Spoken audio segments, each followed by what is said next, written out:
अस्सलामुअलैकुम dear reader and listeners. Urdu novels library में आपका ढेर सारा वेलकम। रमज़ जुनून की नेक्स्ट एपिसोड लेकर हाजिर हुई हूँ। अगर आपने अभी तक मेरे इस चैनल को सब्सक्राइब नहीं किया, जल्दी से सब्सक्राइब कर दें, लाइक एंड शेयर करें और अपनी राय कमेंट बॉक्स में लाजमी दें।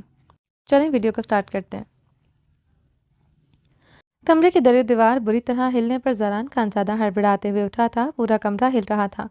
ड्रेसिंग टेबल पर रखी चीज़ें कमरे में हुए अर्त्याश की वजह से गिर चुकी थीं। कमरे की छत पर लगा फानूस पूरी तरह हिल रहा था।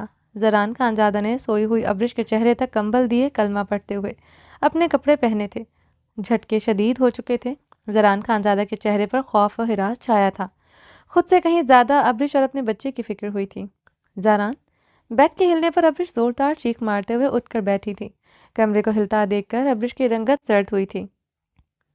ज़रान खानज़ादा इसे अपने सीने से लगाए इसके पेट पर हाथ रख चुका था। ला इलाहा इल्लल्लाह मुहम्मद रसूलुल्लाह। ज़रान कलमा पढ़ते हुए इसे सख्ती से खुद के साथ लिपटाए हुए था। ज़रान, ये ज़लज़ला है? अब्रिश इसके सीने में समाते हुए खौफ से रोदी थी। ज़रान के लबों से मुसलसल कलमा तैयबा का विर्द जारी था। झटकों ने शिद्दत इख्तियार की थी। ज़रान खानज़ादा अब्रिश की फ्रॉक ज़मीन से उठाते इसे पहनाने लगा। अब्रिश खौफ से स्टिल हो चुकी थी। ज़रान इसकी हालत देखते बुरी तरह घबरा गया था। इस सब का इसके बच्चे पर असर न पड़े, वो बुरी तरह परेशान हुआ था। ज़लज़ले के झटके बढ़ते जा रहे थे। ज़रान खानज़ादा के चेहरे पर इस वक्त पसीने के कतरे नमूदार हुए थे। इसका अब हवेली से निकलकर बाहर खुली जगह पर जाने का इरादा था।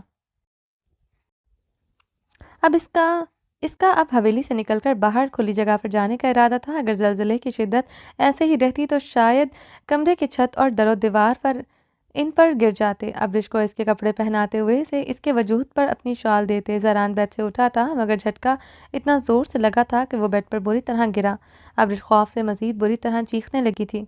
ज़रान, हम मर जाएंगे, हमारा बच्चा मर जाएगा, हम इस हवेली के दरो दीवार के नीचे दब जाएंगे। प्लीज़ मुझे बचा लो, मेरे बच्चे को बचा लो, हमारे बालाश को बचा लो ज़रान।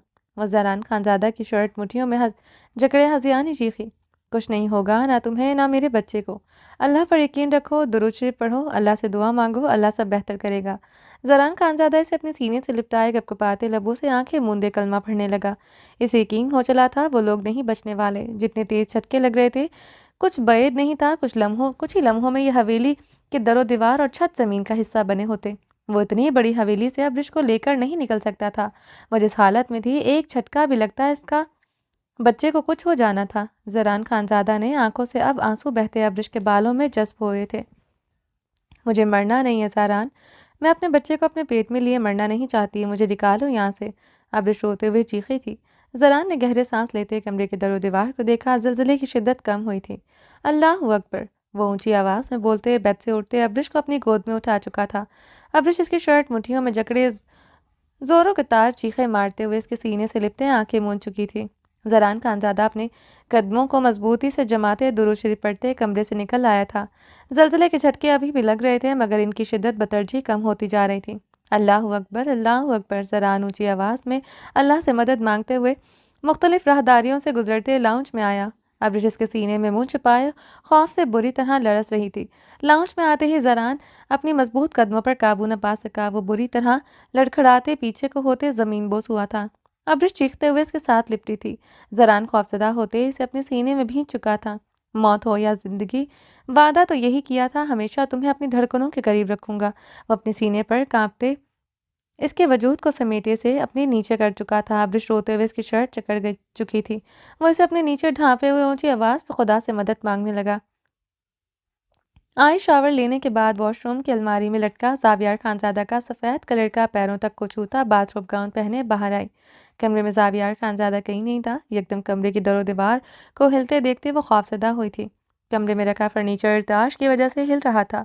आयश की खौफ से सांसें रुकी थी। आयश इसी लम्हे कमरे का दरवाज़ा खोलते बाहर भागी। वो बाहर आते बुरी तरह मुंह के बल गिरी थी। इसकी पेशानी पर गहरी चोट आई थी। शॉक्स बहुत शदीद थे। इससे इसने कभी इतना खौफनाक ज़लज़ला नहीं देखा था। टीवी पर बहुत बार देख चुकी थी ज़लज़ला पहाड़ी इलाकों में क्या क्या आफात बर्पा करता है। बड़ी बड़ी हवेलियाँ, होटल ज़लज़ले की नज़र हो जाते हैं। आज ये सब महसूस करने पर इसके असाब जैसे साकत हो चुके थे। आश ने उठकर बैठते हुए इसके फार्म हाउस को देखा जैसे घूमते हुए महसूस हो रहा था। वो खौफ से चीखें मारते हुए उठते हुए सीढ़ियों की तरफ भागी। जावियार खानजादा जब फार्म हाउस के लाउंज में खड़ा अपने गार्ड्स को इंस्ट्रक्शन दे रहा था, जल्जले के झटके महसूस करते वो लोग वहीं पर खड़े सब ऊंची आवाज में कलमा पढ़ने लगे। जितने शदीद झटके लग रहे थे, इस टाइम हिलना भी खतरनाक हो सकता था। आयश की फलक शगाफ चीखों पर जावियार खानजादा की सीढ़ियों की तरफ निगाह पड़ी। वो बाथरूम गाउन में मलबूस फर्स्ट फ्लोर के हॉल से भागते हुए सीढ़ियों की तरफ आ रही थी। जितने तेज झटके थे, इसने सीढ़ियों से मुंह के बल गिरते हुए नीचे आना था। जावियार खानजादा ये देखते हुए तेजी से सीढ़ियों की तरफ बढ़ा। दूसरी सीढ़ी पर वो झटके से चकराता हुआ मुंह के बल बुरी तरह गिरा। सर पर पट्टी बंधी थी, जख्म अभी कच्चा था। इसके सर पर फिर से चोट आई थी। इसी जख्म से खून रिसने लगा था। जावियार खानजादा ने सीधे होते रेलिंग को थामते हुए आयश को देखा, जो चीखते हुए सीढ़ियों की तरफ बढ़ रही थी। रुक जाओ आयश, वहीं पर हिलना मत। जावियार खानजादा से आगे बढ़ते देखते हलक के बल चीखा था। आयश जावियार खानजादा की दहाड़ पर इधर ही रुक गई थी। दीवार को थामो, जावियार खानजादा ने इसे देखते ऊंची आवाज में कहा। आयश पीछे को होते दीवार में समाये आंखें मूंदे दुरूद शरीफ का वेट करने लगी थी। जावियार खानजादा रेलिंग को सख्ती से थामे हुए आयश को देख रहा था, जिसकी पेशानी से खून बह रहा था। बाथरूम गाउन के कट से इसकी दूधिया पिंडलियां जाहिर हो रही थी। जावियार खानजादा ने जबड़े भींचते पलटते हुए अपने गार्ड्स को देखा। वो लोग रुख पलटे दीवार को थामे हुए थे। शॉक्स में कमी आते देखते आयश ने आंखें खोलते गहरे सांस लेते, मगर दिल खौफ की रफ्तार से बहुत तेजी से धड़क रहा था। वो फिर से सीढ़ियों की तरफ बढ़ी थी। जावियार खानजादा ये देखते तेजी से सीढ़ियां चढ़ते इसे अपनी मजबूत बाहों में थाम चुका था, वरना वो दूसरी सीढ़ी से मुंह के बल गिरती, नीचे आती और इन झटकों में शायद ही गिरते हुए बच पाती। आयश दरूचरे पड़ते हुए इसकी शर्ट मुट्ठियों में जकड़ थे। जावियार खानजादा के सीने से लिपट गई थी। जावियार खानजादा मजबूती से एक हाथ से रेलिंग को थामे, दूसरा हाथ आयश की कमर पर रखे हुए था। वो सूखे पत्ते की मानद इसके सीने से लिपटे लरस रही थी। शॉक्स रुकने पर जावियार खानजादा ने गहरा सांस लेते अपनी पेशानी से बहता खून अपने बाजू से साफ करते आयश की मुट्ठियों को अपनी शर्ट से छुड़वाते हुए इसे खुद से दूर किया था। वो बुरी तरह चकराई थी। जावियार खानजादा जबड़े भींचते इसे अपने सीने से लगा गया था। कुछ देर बाद इधर ही रुकने पर इसे अच्छी तरह इत्मीनान करने के बाद इसे बाजू के हल्के में लिए कमरे की जानिब बढ़ा। आयश कांपते हुए जावियार खानजादा के सीने में मुंह छुपाए हुए थी। शॉक्स के खौफ से ने इस पर इतनी बुरी तरह हमला किया था कि इसके कदम जमीन का साथ छोड़ रहे थे। जावियार खानजादा इसके कदमों की लड़खड़ाहट महसूस करते इसके फूलों से भी नाजुक बदन को अपनी गोद में उठा गया था। आयश जावियार खानजादा की शर्ट को मुट्ठियों में जकड़ते खौफ से रोते हुए इसके सीने में समाई थी। जावियार खानजादा ने कमरे में दाखिल होते बेड की तरफ बढ़ते इसे बेड पर बिठाया। आयश कांपते हुए घुटनों में चेहरा छुपा गई थी। जावियार खानजादा ने ड्रेसिंग टेबल के मिरर में देखते अपनी बैंडेज खोलते उतार कर फेंकी। सफ़ेद बैंडेज खून से दागदार हो चुकी थी। ड्रेसिंग के ड्रॉर से कॉटन निकालते हुए जावियार खानजादा ने कॉटन से अपना जख्म साफ करते हुए दोबारा बैंडेज की थी। आयशा अब अपने चकराते सिर को थामते हुए बेड फ्राउन के साथ टेक लगाए आंखें मूंद गई थी। पेशानी पर चोट लगने से इसका सर बुरी तरह दुख रहा था। ड्रेसिंग मिरर से नजर आते आयश के अक्स को देखते जावियार खानजादा लब भींचे हुए था। वो दर्द की तफसीर लग रही थी। जर्द रंगत गालों पर इसकी उंगलियों के निशान, पेशानी से रिश्ता खून वो जबड़े भींचते इसे देख के गया था। ये नाजुक बेपनाह खूबसूरत वजूद ऐसा तो न था जब तक वो इसकी मलकियत न था। इसकी खूबसूरती पर निगाह जमाना मुश्किल हो जाता था। जब से ये वजूद इसकी मलकियत में आया था, क्या हो गया था? क्या जावियार खानजादा की मलकियत इसके निगाह में आई हुई औरत इतनी अराज़ा थी कि दोनों में ही वो खुद इसकी शख्सियत मसख कर चुका था। जावियार खानजादा टेबल पर अपने दोनों हाथ जमाए जमाए झुके हुए बारिश के अक्स पर अपनी सुर्ख आंखें गाड़े हुए था। वो तो अपनी मलकियत में आई हुई चीज़ों को सींच सींच कर रखता था। ये इसके निकाह में आई हुई जीती जागती औरत थी, जिस पर वो बार हाथ उठा चुका था। कुर्बत के लम्हात में इसके नाजुक जिस्म को बेदर्दी से मसला था। जावियार खानजादा के सुर्ख सर्द आंखें मिरर में गड़ी थीं। वह गहरे सांस लेते आयश को देखते खुद से सवाल और जवाब कर रहा था। मिरर में इसका मसक शुदा गाल देखते जावियार खानजादा की सांसें तेज हो रही थीं। सांसों की तपिश कई गुना बढ़ चुकी थी। सारी उम्र इसने अपने बाप आलियान खानजादा को इसकी मोरे ताबाना खानम के नाज नखरे उठाते देखा था, इनके आगे झुकते देखा था। तबाना खानम की आवाज़ ऊंची हो जाती थी, मगर आलियान खान की आवाज़ ऊंची नहीं होती थी। ऐसा तो इसने कभी न सोचा था वो अपनी औरत पर हाथ उठाएगा, इसके साथ ये सलूक करेगा। जावियार खानजादा की आंखों की सुर्खी बढ़ती जा रही थी। वो अपना निचला लब बेदर्दी से दांतों के नीचे को चल रहा था। जावियार खानजादा की सुर्ख निगाहें अब इसकी सफ़ेद पिंडलियों और इसकी थाइस पर थीं, जो गाउन के कट से नजर आ रही थी, जहां इसकी शिद्दतों के गहरे निशान थे। उसके गाज के सामने बाथरूम गाउन में चली आई थी। जावियार खानजादा की रंगत पहले से ज़्यादा सुर्खी की आमेज़श शामिल हुई थी। वो जबड़े भींचते इसकी तरफ बढ़ते इसके करीब बेड पर बैठा था। आज ज़ावियार खानज़ादा की मर्दाना खुशबू अपने करीब महसूस करते हुए इसी लम्हे आंखें खोल गई थी। इसे देखते वो क्राउन में समाई थी। क्या हुआ, इतना खौफ किस बात का है? तुम्हें तो कदम कदम पर अब यही जख्म, यही दर्द और इसी मौत के खौफ से आशना होना है। पहाड़ों में आई हो तो यहाँ रहने वालों की तरह मजबूत भी बनो। ज़ावियार खानज़ादा ने इसकी भीगी नीली खौफजदा आंखों में देखते इस पर तंसिया मुस्कुराहट उछालते अपने हाथ में पकड़े कॉटन से इसकी पेशानी के जख्म पर बेदर्दी से दबाव डाला था। आयश दर्द से सिसकी लेकर रह गई थी। ज़ावियार खानज़ादा ने साइड टेबल से ऑइंटमेंट लगा निकालते इसकी पेशानी पर जख्म लगाई थी। आयश दर्द और खौफ से सिसकियां भर रही थी। वो अभी तक जल्जले के भयानक शौक से बाहर नहीं आ पाई थी। अब इन जख्मों से दोस्ती कर लो, बेहतर होगा। अगर यूं ही रोती सिसकती रही तो एक दिन तुम्हें सच में इन्हीं पहाड़ों में दफनाना पड़ेगा। ज़ावियार खानज़ादा ने इसके जख्म पर उंगली का दबाव डालते वहां बैंडेज लगाई। वो बहुत बेदर्दी से बैंडेज कर रहा था। आज सिसकते हुए से बहते आंसुओं से देख रही थी। वो अब इसकी बैंडेज करने के बाद इसे बगौर देख रहा था। कह दो जो कहना है, जुबान तो तुम्हारी बहुत चलती है। मैं जानता हूँ कुछ ना कुछ कहने के लिए तुम तड़प रही हो। बोलो, वादा करता हूँ ना थप्पड़ मारूंगा ना तुम पर अपना कहर ढाऊंगा। ज़ावियार खानज़ादा इसके मजीद करीब होते बेड ग्राउंड में हाथ रखे इसकी नीली आंखों में आंखें गाड़ गया था। मैं तो कब से मर चुकी हूँ, आप अभी दफनाएं या कल, क्या फ़र्क पड़ता है? आयश ने इसे नीली आंखों से देखते हिचकी ली थी। आयश की बात पर ज़ावियार खानज़ादा के लबों पर मुस्कुराहट नमूदार हुई थी। तुम्हें इन पहाड़ों से इश्क है, मुझे अंदाज़ा है। इसीलिए तो यहाँ हमेशा रहने की सज़ा तुमने अपने लिए खुद चुनी और अभी भी जैसे भागते हुए आ रही थी। अगर इन सीढ़ियों से गिर जाती तो तुम्हें आज ही दफनाना पड़ता। ज़ावियार खानज़ादा ने तंजिया बोलते हुए इसकी नीली आंख के गोशों से आंसू बेदर्दी से अपनी उंगलियों के पोरों से चुने। इसके बेदर्द लम्स पर आयश ने सिसकी ली थी। आंखों में ठहरे अश्क के इसके आरस पर बहे थे। मर्द ना आंसू बहाते हैं ना यूं सिसकियां लेते हैं। वह इसके सिसकारी भरने पर इसका जबड़ा बेदर्दी से दबोच गया था। आयश इसकी आहनी गिरफ्त में दर्द से कराह रही थी। मर्द मेरा भाई इर्तिजा खान है, जिसके लम्स महसूस करने और जिसकी आवाज़ सुनने के लिए हम सब रोज़ जीते मरते हैं। मेरे भाई को ना कफन नसीब हुआ ना कब्र, जिसकी मिट्टी को सीने से लगाकर ही शायद हमें चैन मिल जाता। वो इसकी नीली आंखों में देखते गुर्राया था। आयश की आंखों से मोती टूटकर आरस पर बहते इसकी गर्दन को भिगो रहे थे। तुम्हारी कब्र तो इन पहाड़ों पर ज़रूर बनेगी, जिसके कुतबे पर मैं लिखवाऊंगा कि ज़ावियार खानज़ादा की जोजा को बिला मट्टी नसीब हुई, जो ज़ावियार खानज़ादा के भाई को नसीब ना हो सकी। वो एक एक लफ्ज़ से बातें इसका जबड़ा एक झटके से छोड़ गया था। आयश बैकग्राउंड में समाये रोते हुए अपने घुटनों में सर दे गई थी। उठो, कपड़े बदलो, हवेली चलना है हमें।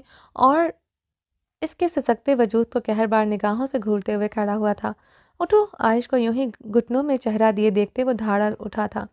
आयश इसकी दहाड़ पर इसी लम्हे लरसते हुए बेड से उठते खड़ी हुई थी। ज़ावियार खानज़ादा के वजूद पर सर्द निगाह दरवाजे की तरफ बढ़ते रुका था। इसका बाथरूम गाउन में आना याद आया था। इसके गाज की निगाह भी इस पर पड़ी होगी। ये सोचते ही इसके दिमाग की रगें फड़की थीं और इसी लम्हे गुस्से से इसकी तरफ बढ़ते इसे बाजों से दबोचकर अपने मुकाबिल कर गया था। आयश ने इसे खौफजदा होते देखा था। वो इसके बाजों को सख्ती से दबोचे इसे सुर्ख शररबार आंखों से घूर रहा था। आइंदा तुम कमरे से चादर और पूरे लिबास के बगैर निकली तो तुम्हें पहाड़ों में दफनाने के लिए तुम्हारे मरने का इंतजार नहीं करूंगा। वो इसे बेड पर बेदर्दी से धक्का देते धमकी देते कमरे से निकल गया था। आयश बेड पर ऊंधे मुंह गिरती से सकते हुए तकिए को अपने आंसुओं से तर करने लगी। दरखसी खानजादा अपनी गाड़ी सड़क पर रुके हुए खौफजदा होते अपने इतराफ में लैंडस्लाइडिंग होते देख रहा था। वह इस वक्त अनाया को कॉलेज से वापसी लेने जा रहा था जब शदीद झटके महसूस करते हुए उसकी गार्ड्स की गाड़ी रोक चुके थे और वह इसके गार्ड्स ऊंची आवाज़ में कलमे का वेट जारी रखे हुए थे। जलजला रुक चुका था मगर लैंडस्लाइडिंग की वजह से कुछ सड़कें ब्लॉक हो चुकी थी। दरखसी खानजादा ने अपनी तरफ के शीशे का चेहरा निकालते अपने गार्ड्स को इशारा करते गाड़ी पीछे लेने को कहा। अनाया को कॉलेज दूसरे रास्ते से अब लेने जाना था। गार्ड्स ने गाड़ी पीछे की तरफ लेते टर्न किया। दरखसी खानजादा ने टर्न लेते अपनी गाड़ी को दूसरे रास्ते पर डाली। वह इर्द गिर्द कहर बरपा देखते परेशान हुआ था। काफ़ी जगह पर लैंडस्लाइडिंग हुई थी। सड़कें टूट फूट चुकी थी। कच्चे मकान गिर चुके थे। दरखसी खानजादा ने एहतियात से गाड़ी चलाते हुए डैश बोर्ड से मोबाइल उठाए इनाया का नंबर डायल किया। ऑफ आने पर वो परेशान होते गाड़ी की स्पीड बढ़ा गया। जलजिले के झटकों की वजह से कॉलेज के खुले गेट पर हड़बोंग मची थी। गेट पर खड़े गार्ड्स लड़कियों को कंट्रोल न कर सका। बहुत सी लड़कियां भागते हुए कॉलेज के गेट से बाहर निकल आई थीं। ज़लज़ले के झटके बहुत ज़्यादा शदीद थे। इस वक्त वहां मौजूद लड़कियां बहुत बुरी तरह खौफजदा हो चुकी थी। खुले गेट से दूर से नजर आते कुछ पहाड़ों को गिरता देख चुकी थी, जिसकी वजह से लड़कियों की चीखों पुकार उरूज पर थी। अनाया खौफजदा होते अपनी सहेली कशमाला का हाथ पकड़े गेट से बाहर निकल आई थी। जलजला रुक चुका था मगर वो अभी भी खौफजदा थी। अपनी ज़िंदगी में पहली मर्तबा इसने इतने तेज सिलसिले के झटके महसूस किए थे। शायद पहली मर्तबा ये सब देखा और महसूस किया था। कशमाला इसका हाथ पकड़े इसे खुली जगह पर ले आई थी, जहाँ बहता दरिया था। वो दोनों अब बड़े पत्थरों पर बैठे बहती दरिया को देख रहे थे, जिसकी लहरों में भी भूचाल आया हुआ था। अब आहिस्ता आहिस्ता वो पुरसकून हो रही थी। वो काफ़ी देर से दोनों खामोशी से बैठी हुई थी। एकदम बहते दरिया के साथ खड़े पहाड़ जिससे आता पानी इस बहते दरिया में शामिल हो रहा था। पहाड़ नीचे की तरफ मिट्टी गिरती बहते दरिया का हिस्सा बनी थी। अनाया चीखते हुए पत्थर से उठते खड़ी हुई थी। कशमाला भी खौफ से खड़ी हुई थी। वो दोनों अब दरिया में खड़ी थी, जिसका पानी यख बर्फीला था। चलो अनाया, यहाँ से हमें पहाड़ों के पास नहीं रहना, चाहे अभी भी जलजला आया है, इस तरह होता रहेगा। कशमाला थर-थर कांपती खड़ी अनाया का हाथ पकड़े आगे बढ़ गई थी। वो लोग अब काफ़ी खुली जगह एक सड़क पर थी, जो कॉलेज के दूसरे रास्ते पर थी। अनाया ने अपनी रिस्ट वॉच पर निगाहें दौड़ाई, जहाँ अब 3 बज रहे थे। दरखज़ई 2 बजे तक गेट पर होता था। कशमाला गेट पर चलो, दरखज़ई आ गया होगा। अनाया ने अपनी घड़ी पर टाइम देखते इसका मोबाइल हड़बोंग मचते हुए कॉलेज में ही कहीं गिर गया था। चलो, कशमाला अनाया का हाथ पकड़े कॉलेज की तरफ बढ़ी थी। कॉलेज गेट पर चंद लड़कियां खड़ी थी। दरखज़े खानजादा की गाड़ी दूर दूर तक नजर नहीं आई थी। अनाया बुरी तरह परेशान हुई थी। अनाया, मुझे नहीं लगता दरखज़े इस रास्ते से आ पाएगा। इधर का तमाम रास्ता बंद है। देखो इस तरफ सड़क का क्या हाल है। अगर वो आया तो दूसरे रास्ते से ही आएगा। कशमाला ने सामने सड़क की तरफ देखते कहा। तुम्हारे पास मोबाइल है, मुझे देना, मुझे दरखज़े को कॉल करनी है। अनाया ने कशमाला से मोबाइल मांगा। हाँ, क्यों नहीं, कशमाला कहते अपने बैग से मोबाइल निकाला। अल्लाह अल्लाह, इसका तो बैटरी डेड है। कशमाला ने बंद मोबाइल को देखते अफसोस से सर हिलाया। अब क्या करें, दरखज़ई अब तक नहीं आया। 4 बजने वाले हैं, रास्ते बंद हो गए हैं, मैं हवेली कैसे जाऊंगी। आप ही आई हुई हैं, पता नहीं वो ठीक भी हैं कि नहीं। जिस कंडीशन में वो है वो बहुत डर गई होंगी। अनाया भी के लहजे में बोली। लो, हमारा लाला वसीम खान आ गया। कशमाला ने सामने से आती गाड़ी को देखकर कहा। वसीम खान की गाड़ी जन से इन दोनों के सामने आकर रुकी थी।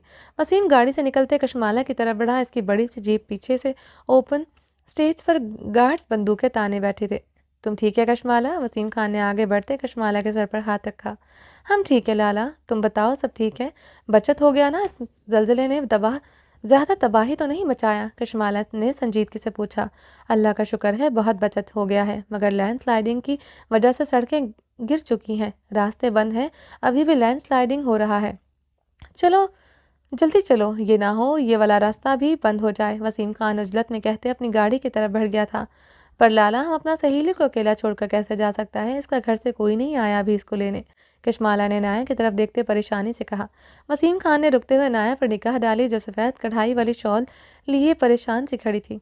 इसकी शॉल से कंधे पर लहरा रही थी। ये चाहे तो हमारा साथ जा सकती है, मैं छोड़ दूंगा इन्हें, वो संजीदगी से कहते अपनी जीप की तरफ बढ़ गया था। चलो अनाया, इस वक्त हमारा साथ चलो, लाला तुम्हें छोड़ देगा, कशमाला ने अनाया से कहा। मगर दरकज़ई अनाया एक नज़र गाड़ी में बैठे वसीम खान को देखते तजब बजब का शिकार हुई थी। चलो अनाया, सोचो मत, हम चला गया तो यहाँ अकेला क्या करेगा तुम। कशमाला अनाया का हाथ थामे गाड़ी की तरफ बढ़ी थी। अनाया और कशमाला के बैठने पर वसीम खान ने अपनी घनी मूंछों पर हाथ फेरते हुए गाड़ी स्टार्ट की थी। दरकज़ई खानजादा और उसके गार्ड्स की गाड़ी कॉलेज के गेट पर आकर रुकी थी। वो गाड़ी से उतरता गेट की तरफ बढ़ा, जहाँ कुछ लड़कियां बाहर खड़ी थीं। वो गाड़ी से उतरते चौकीदार की तरफ तेजी से बढ़ा था। अंदर मेरी बीवी होगी, इसे बुलाकर लाओ। दरकज़ई अपनी कनपट्टी पर उंगली फेरते चौकीदार से मुखातिब हुआ। पर साहब, अंदर कोई नहीं, ज़लज़ले के बाद कॉलेज खाली करवा दिया था, सब चला गया, बाहर ही चंद लड़कियां खड़ा है, हम भी इनकी वजह से इधर मौजूद है। चौकीदार की बात पर दरकज़ई खानजादा शॉक्ड हुआ था। दरकज़ई खानजादा ने वहाँ खड़ी लड़कियों की तरफ निगाह दौड़ाई। इसकी अनाया नहीं थी इन लड़कियों में। क्या कह रहे हो तुम? अंदर जाकर देखो, मेरी बीवी अंदर होगी। दरकज़ई से गिरेबान से जकड़ते दैशो आलम से गुर्राते हुए धक्का देते खुद कॉलेज के गेट के अंदर दाखिल हो चुका था। वो तेज़ी से कॉलेज के दरवाजे से अंदर दाखिल होते एक एक कमरों की तलाशी लेने लगा। इसने कॉलेज का एक एक चप्पा छान मारा था। अनाया नहीं, कहीं नहीं थी। दरकज़ई खानजादा लम्हों में पसीने में भीगा था। वो अगर यहाँ नहीं थी, बाहर नहीं थी, तो फिर कहाँ थी? वो गहरे सांस लेते, अपने मुंह पर हाथ फेरते, अपनी शॉल कंधों पर झटकते हुए तेज तेज कदमों से बाहर आया। दरखसे खानजादा ने अपनी गाड़ी की तरफ बढ़ते गाड़ी में बैठते हुए गाड़ी स्टार्ट की। वो अब तंदो तेज अंदाज में गाड़ी स्टार्ट करते हुए गाड़ी को खतरनाक अंदाज में सड़कों पर दौड़ाए हुए था। इसके गार्ड्स की गाड़ी भी इसके पीछे ही रवां थी। दरखसे खानजादा जबड़े भीड़ से सुर्खो सफ़ेद चेहरे के साथ ड्राइव कर रहा था। अनाया का नंबर मुसलसल ऑफ आ रहा था। वो टूटी फूटी सड़कों पर ड्राइव करते मुसलसल अनाया को तलाश कर रहा था। वो इसे कहीं नजर नहीं आई थी। दरखसे खानजादा की रगों का खून इसके चेहरे पर सिमट आया था। वो कहाँ जा सकती है? वो मुसलसल ये सोचते इस तरह की कैफियत में मुब्तला था। इसके भारी होते असाफ चटक रहे थे। वो खुद कहीं चली गई थी या फिर इसके साथ कोई हादसा पेश आया था। वो मुझे छोड़कर अब किसी कीमत पर नहीं जा सकती थी और मेरे इलाके से वो तनतनहा नहीं निकल सकती, वो भी इस सूरत में जब ज़रान और अब्रिश इधर मौजूद हैं। वो क्यों जाएगी आखिर मुझे छोड़कर? वो मुझसे मोहब्बत करती है, शदीद मोहब्बत करती है। इसने चंद माह में मुझे हर पल बावर करवाया है। मैंने इसे जैसे रखा वैसे रही। इसने कभी मेरी पनाहों से दूर जाने पर जिद नहीं की। वो मुझसे मोहब्बत करती है। वो सिर्फ मेरी है, सिर्फ मेरी है।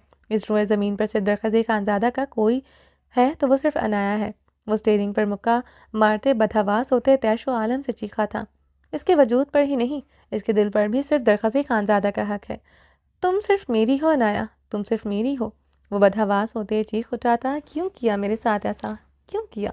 वो ज़मीन पर बैठी दुल्हन के लिबास में मलबूस मलाला खान की गर्दन पर अपने आहनी हाथ का दबाव बढ़ाते दहाड़ा था। क्योंकि मैं तुमसे मोहब्बत नहीं, ज़रगाम के साथ करती थी। ये सब कुछ ज़बरदस्ती हुआ, फिर मेरे साथ खानम बी की वजह से मैंने तुम्हें अपनाया। वो दरखज़े खानज़ादा का हाथ अपनी गर्दन से झटकते दर्द से चीख उठी थी। चिटा थप्पड़ों की गूंज से वो मलाला खान के गाल लाल कर चुका था। न मलाला खान की चीखें रुक रही थी, न इसके थप्पड़ रुक रहे थे। वो बेदर्दी से इसके गालों पर थप्पड़ मारते जा रहा था। मार डालो मुझे, मगर मैंने तुम्हें धोखा नहीं दिया था। दरखज़ी मैंने खानम बी को सब बता दिया था। मैंने ज़रगाम का इंतज़ार कर रही थी, मगर वो नहीं आया। मजबूरन मुझे तुम्हारी दुल्हन बनना पड़ा, ये निकाह का जोड़ा पहनना पड़ा। मुझे अभी थोड़ी देर पहले पता चला ज़रगाम खान का बहुत बुरा एक्सीडेंट हो गया था, इसलिए वो मुझसे रब्ता न कर सका। मैं ये सुनकर इसके पास गई थी। वो मुझे इस दुल्हन के जोड़े में देखकर अपनाने से इनकार कर चुका है। तुमने मुझसे सब कुछ छीन लिया। खानम बी बहरमंद ने सब कुछ छीन लिया। ये लोग तुम्हारी दौलत के लालच में मुझे तुम्हें सौंप रहे थे, ताकि तुम्हारी हर चीज़ का वारिस हमारी होने वाली औलाद हो। वो बहरमंद और खानम बी को पास खड़े देखकर चीखी थी।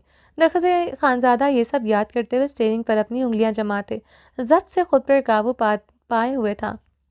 यकदम वो अपनी हथेली पर अपने दांत गाड़े चीख उठा था। इसके दांत इसकी हथेली पर गढ़े इसकी हथेली से खून निकाल चुके थे। इसकी चीखें गाड़ी में गूंज रही थी। नहीं छोड़ूंगा तुम्हें अनाया, अगर मुझे धोखा दिया, अपने सब रिश्तों को माफ़ किया, मगर तुम्हें माफ़ नहीं करूंगा। जान ले लूँगा तुम्हारी। तुम सिर्फ मेरी हो, सिर्फ मेरी। अगर दरखज़े खानज़ादा का इस पूरी कायनात में कोई है तो वो सिर्फ तुम हो, सिर्फ तुम। तुम्हें खुद से दूर कभी नहीं जाने दूंगा। वो दर्द व कब से रोते हुए दहाड़ उठा था।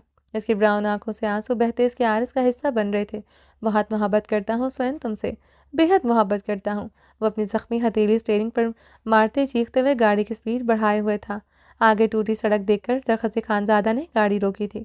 दरखज़े खानज़ादा ने गाड़ी रोके गहरे सांस लिए। वो गाड़ी को बैक पर लेते गाड़ी को अब दूसरी सड़क पर मोड़ गया था, जहां ज़ावियार खानज़ादा का इलाका शुरू होता था। गार्ड्स इसे ज़ावियार खानज़ादा के इलाके की तरफ गाड़ी को मोड़ते देखकर हैरान हुए थे। वो लोग अपनी बंदूकों के चैम्बर खींचते अलर्ट हुए थे। दरखज़े खानज़ादा की गाड़ी स्पीड से आगे बढ़ रही थी। अपने सामने स्याह जीप को देखकर दरखज़े खानज़ादा ने अपनी गाड़ी की स्पीड मज़ीद बढ़ाई। इस जीप के तमाम शीशे ब्लैक थे। इसमें कौन बैठा था कुछ दिखाई नहीं दे रहा था। दरखज़े खानज़ादा डैशबोर्ड से अपनी पिस्टल उठाते अलर्ट हुआ था। वो स्याह जीप ज़ावियार खानज़ादा के इलाके की तरफ मुड़ने वाली सड़क पर बढ़ रही थी। दरखज़े खानज़ादा की छठी हिस्स बेदार हुई थी। वो जीप अभी इसके इलाके में थी, तो वो ज़ावियार खानज़ादा के इलाके की तरफ क्यों जा रही थी? ज़ावियार खानज़ादा के इलाके के लोग इनके इलाके में नहीं आ सकते थे, न इनके इलाके के लोग इनके एरिया में दाखिल नहीं हो सकते थे। अगर ऐसा होता तो बुरी तरह तशद्दुद किया जाता था। दोनों इतराफ में इन दोनों के आदमी मौजूद थे। इससे पहले वो जीप ज़ावियार खानज़ादा के इलाके वाली सड़क पर इंटर होती, दरखज़े खानज़ादा और इसके गार्ड इस जीप को अपने हिसार में ले चुके थे। दरखज़े खानज़ादा कमांड पर इसके गार्ड्स इसी लम्हे जीप की पिछली तरफ ओपन स्ट्रीट्स पर बैठे गार्ड्स को बिना कोई मौका दिए इन पर फायरिंग करते जख्मी कर चुके थे। अनाया और कशमाला ये देखते बुरी तरह चीख रही थी। वसीम खान दरखज़े खानज़ादा को देखते गाड़ी रोकते अपनी पिस्टल डैशबोर्ड से उठाए इसका चैम्बर खींच गया। अनाया अब खौफ और हिरास से आंखें फाड़े दरखज़े खानज़ादा को देख रही थी, जो गाड़ी में बैठे हुए विंड स्क्रीन से इसे खूंखार निगाहों से देख रहा था। अनाया बेयकीनी से आंखें फाड़े दरखज़े खानज़ादा को देख रही थी, जिसकी जिसके गार्ड्स गाड़ी से निकलते चारों तरफ से वसीम खान की गाड़ी को हिरासत में लिए बंदूकें ताने खड़े थे। खुद दरखजी खानजादा भी विंड स्क्रीन से इस पर निगाहें गाड़े पिस्टल वसीम खान पर ताने हुए था। दरखजी खानजादा से सर्द निगाहों से घूरते अपनी मर्दाना शाल इसके बकल मारते हुए गाड़ी से उतरा। अनाया सर नफ़ी में हिलाते बेयकीनी से दरखज़े खानज़ादा को देख रही थी, जिसकी आंखों में खून उतरा हुआ था। दरखज़े खानज़ादा ने गाड़ी से उतरते ही अपनी पिस्टल से वसीम खान के कंधे पर बेदर्दी से फायर कर दिया था। गोली विंडस्क्रीन के शीशे को चीरती हुई वसीम खान के कंधे को चीर गई थी। वसीम खान की चीख के साथ कशमाला और इनाया की चीख भी बुलंद हुई थी। दरखज़े खानज़ादा ने वसीम खान की तरफ बढ़ते हुए इसकी तरफ का दरवाज़ा खोलते, इसे गिरेबान से जकड़ते गाड़ी से बाहर निकालते गाड़ी के बोनट पर इसे बेदर्दी से पटका। वो इसे गिरेबान से जकड़े इसके चेहरे पर बेदर्दी से मुक्के मारते जा रहा था। वसीम खान की चीखों के साथ इनाया की सांसें घुट रही थीं। वो सच में बेरहम था, जालिम था। वो जो अनजान नंबर वाला दरखज़ई खानज़ादा इसके बारे में कह रहा था, वो सच था। इनाया रुकती सांसों के साथ दरखज़े खानज़ादा को देख रही थी, जो दहशत का रूप धारे हुए वसीम खान को जानवरों की तरह पीट रहा था। इनाया रोते हुए सरनफी में हिलाते अपने शौहर का ये रूप देख रही थी। वो सच में सवात के खानज़ादों की तरह का था। इस तरह का बेरहम बेरहम किसी गैर मर्द की गाड़ी में इसके बैठने पर वो इसके गुनाह पर इस इंसान पर कैसे तशद्दुद कर रहा था। वो यकीनन इसका भी बहुत बुरा हाल करने वाला था। अनाया दरखज़े खानज़ादा का ये रूप देखते खौफ से लरस रही थी। दरखज़े खानज़ादा ने वसीम के कंधे के ज़ख्म पर अपनी पिस्टल बेदर्दी से मारते इसकी पेशानी पर अपनी पिस्टल की नोक जमाई थी। बता, किसने भेजा तुम्हें? कहाँ लेकर जा रहा था मेरी बीवी को? दरखज़े खानज़ादा इसकी पेशानी पर पिस्टल की नोक का दबाव बढ़ाते तैश आलम से दहाड़ा। जावियार ने ये कहा था कि ये सब करने को। इसके मुंह से जावियार खानज़ादा का नाम सुनते ही दरखज़े पिस्टल से फायर करते इसे लम्हे ढेर कर गया था। वो बोनट पर गिरा साकत हो चुका था। अनाया अब अपने मुंह पर हाथ रख चुकी थी। वो वसीम खान की जान ले चुका था। दरखज़े खानज़ादा ने गाड़ी में बैठी कशमाला खान पर अपनी खून उतरी आंखें गाड़ी और दरखज़े को देखते खौफ से सीट में समाई थी। अनाया, मम्मा हमको बचा लो। कशमाला दरखज़े खानज़ादा को अपनी तरफ बढ़ते देखते इल्तिजाया लहजे में गिड़गिड़ाते हुए अनाया का बाजू सख्ती से दबोच गई। दरखज़े कशमाला की तरफ बढ़ते इसके साइड का दरवाज़ा खोलते इसे बाजू से जकड़े बेदर्दी से बाहर निकाल गया था। दरखज़े, छोड़ दें इसे, वो मेरी सहेली है। अनाया जल्दी से अपनी साइड का दरवाज़ा खोलते बाहर निकलते रोते हुए चीखी। दरखज़े ने कशमाला को छोड़ते हुए अनाया को सर्द निगाहों से देखा था। इसकी सफ़ेद शाल इसके कंधों पर थी। वो रोते हुए से गुलाबी आंखों से देख रही थी। दरखज़े कशमाला को छोड़ते अनाया की तरफ बढ़ते इसे बाजू से दबोचे अपनी गाड़ी की तरफ बढ़ा। छोड़े मुझे दरखज़े, आप एक जालिम इंसान हैं जिसके नज़दीक किसी की जान की कोई हैसियत नहीं है। आप सवात के खानज़ादों से भी ज़्यादा दरिंदे हैं। दरखज़े कशमाला के भाई को इसलिए मार दिया क्योंकि मैं इसकी गाड़ी में बैठी थी। तू है आप जैसे नैरो माइंडेड खानज़ादा पर, आप सबके नाम निहात गैरत पर। वो अपना बाजू दरखज़े की गिरफ्त से छुड़वाते हुए रोते बिलखते हिचकियाँ लेते चीख रही थी। दरखज़े इसे बाजू से दबोचे गाड़ी का दरवाज़ा खोलते इसे अंदर धकेलते गाड़ी को लॉक कर चुका था। Open the door, I will kill you if you say anything to my friend, I show you. दरवाज़ा खोलो, मैं तुम्हें जान से मार डालूंगी अगर तुमने मेरी दोस्त को कुछ कहा। मैं तुम पर केस करूंगी। अनाया गाड़ी के दरवाजे पर हाथ मारते हुए रोते हुए चीख रही थी। दरखज़े खानज़ादा ने कशमाला की तरफ बढ़ते उल्टे हाथ का थप्पड़ इसके गाल पर रसीद किया। वो बुरी तरह गाड़ी के दरवाजे पर गिरी थी। होंठों से खून जारी हुआ था। अनाया अब साकत से इसे देख रही थी। वो कशमाला पर हाथ उठाएगा, एक औरत पर हाथ उठाएगा। वो बेयकीन थी। मम्मा मुझे माफ़ कर दो। कशमाला हाथ जोड़े गाड़ी के दरवाजे में समाये कांपते हुए दरखज़े खानज़ादा को देख रही थी। तुम जैसी औरत जो किसी दूसरी औरत की इज्जत को दांव पर लगाए, वो रहम खाने के लायक नहीं होती। मेरी बीवी मेरी औरत की इज्जत के साथ खेल खेल रही थी। जलील औरत, बता अपनी मनहूस ज़ुबान से कब से चल रहा है ये खेल? दरखज़े खानज़ादा इसकी गर्दन दबोचे को रहा है। हमको माफ़ कर दो। जावियार खानज़ादा के कहने पर मैंने कॉलेज में एडमिशन लिया था। मौके की तलाश में थी। आज मौका मिल गया तो अनाया को अगवा कर अपनी गंदी ज़ुबान से मेरी बीवी का नाम मत लेना, वरना तुम्हारी ज़ुबान हलक से खींचते गर्दन से लपेट दूंगा। वो गुर्राते हुए इसे बालों से जकड़े इसका सर गाड़ी से शीशे से बेदर्दी से टकरा गया था। कशमाला के सर से खून जारी हुआ था। वो अपनी पेशानी पर हाथ रखते ज़मीन पर बैठती चली गई थी। जावियार खानज़ादा, नहीं छोड़ूंगा तुम्हें। दरखज़े खानज़ादा आसमान में फायर करते दहाड़ा था। अनाया साकत मुजस्सम हुई थी ये सब देख कर। दरखज़े खानज़ादा की दहशत इसके पूर में समाई थी। इसे जाकर जावियार खानज़ादा के इलाके में पटक दो, इस जलील बेगैरत जावियार को पता चले। दरखज़े खानज़ादा अपनी दुश्मनी पर आई औरत को भी इस्तेमाल नहीं करता। दरखज़े कशमाला को खून उतरी आंखों से देखते अपने गार्ड्स को गुर्राते हुए हुक्म देते अपनी गाड़ी की तरफ बढ़ गया था। दरखज़े खानज़ादा की गाड़ी तंदोतेज़ अंदाज में अपनी हवेली की तरफ रवां थी। अनाया साकत से बिखरे बालों के साथ गाड़ी में बैठी थी। वह इसकी शाल अभी भी इसके एक कंधे पर पड़ी थी। दरखज़े खानज़ादा ने ड्राइव करते अनाया पर निगाह डाली। इसे मुजस्सम देखते वो गाड़ी एक झटके से रोक चुका था।